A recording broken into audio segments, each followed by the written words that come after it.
بسم اللہ الرحمن الرحیم۔ اب واؤس کہتے ہیں عبداللہ نے کہا قرآن پڑھنا سیکھو کیونکہ تمہیں اس کے پڑھنے میں ہر حرف کے بدلے میں 10 نیکیاں ہوں گی، بلکہ الف لام اور میم ہر حرف کے بدلے 10 نیکیاں ملیں گی۔ عقبہ بن عامر کہتے ہیں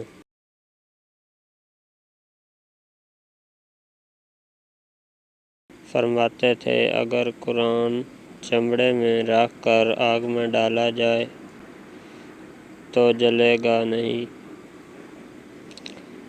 بے شک ابو ہریرہ رضی اللہ تعالیٰ عنہ کہتے تھے کہ قرآن پڑھنے کی وجہ سے گھر اس کے اہل کے لیے کشادہ ہو جاتا ہے اور اس میں فرشتے حاضر ہوتے ہیں، شیطان اس گھر کو چھوڑ دیتے ہیں اور اس کی خیر و برکت بڑھ جاتی ہے۔ قرآن نہ پڑھنے کی وجہ سے گھر اس کے اہل کے لیے تنگ ہو جاتا ہے، فرشتے اسے چھوڑ دیتے ہیں اور شیاطین اس میں بسیرا کر لیتے ہیں، اس کی خیر و برکت کم ہو جاتی ہے۔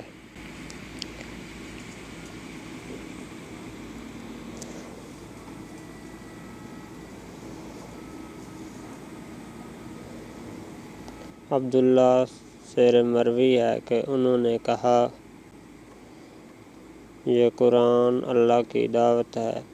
جس قدر ہو سکے اس میں سے لو، اور میرے خیال میں اس سے غار سے حقیر کوئی چیز نہیں جس میں کچھ قرآن نہ ہو، اور وہ دل جس میں قرآن کا کچھ حصہ نہ ہو وہ ویران مکان کی طرح ویران ہے جس سے کوئی آباد کرنے والا نہیں۔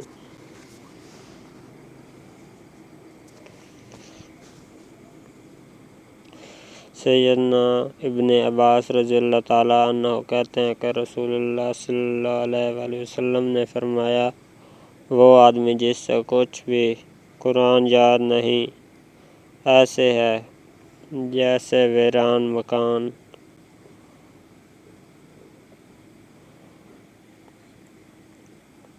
ابو واؤس کہتے ہیں عبداللہ نے کہا قرآن اللہ کی دعوت ہے، لہذا جس قدر ہو سکے اس کی دعوت سے علم حاصل کر لو، اور یہ قرآن اللہ کی رسی ہے، روشن نور اور فائدہ مند شفا ہے، اس شخص کے لیے حفاظت کا باعث ہے جو اس پر عمل کرے، اور اس شخص کے لیے نجات کا باعث ہے جو اس کی تابع داری کرے، نہ ٹیڑھا ہو کہ وہ معافی طلب کرے، نہ ٹیڑھا ہوگا سیدھا کیا جائے۔